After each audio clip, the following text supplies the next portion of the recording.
Grand-Père, bonjour. Nous avons la question d'un internaute qui s'apprête à signer un contrat de 5 ans et qui se pose la question suivante. Que se passe-t-il après si le contrat n'est pas renouvelé? Aurais-je le droit de garder ou non mes entreprises et mes clients? Il est évident que le fait de ne pas renouveler un contrat est un risque qui est couru aussi bien par le franchisé que par le franchiseur. Chacune des deux parties a le droit de ne pas continuer, de ne pas renouveler un contrat. Comment donc se préparer à cette éventualité? La première chose, c'est de commencer à discuter du renouvellement avant la date limite pour savoir quelles sont les intentions des uns et des autres.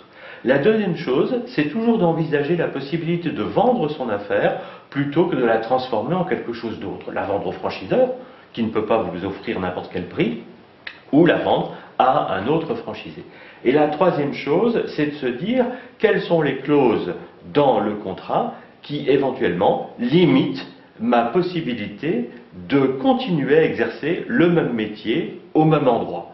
Et il y a deux types de clauses qui peuvent m'empêcher de faire cela. La première, c'est tout simplement la clause de non-concurrence, qui aujourd'hui n'est presque jamais validée par les tribunaux. Et la deuxième, c'est la clause de non-affiliation, qui elle va m'empêcher d'adhérer à un autre réseau concurrent, mais qui ne pourra être valable que si elle est très limitée dans le temps.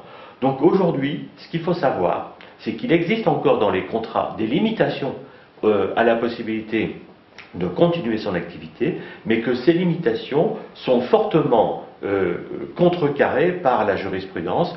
Mon conseil, pour ce genre de choses, voyez un avocat spécialisé.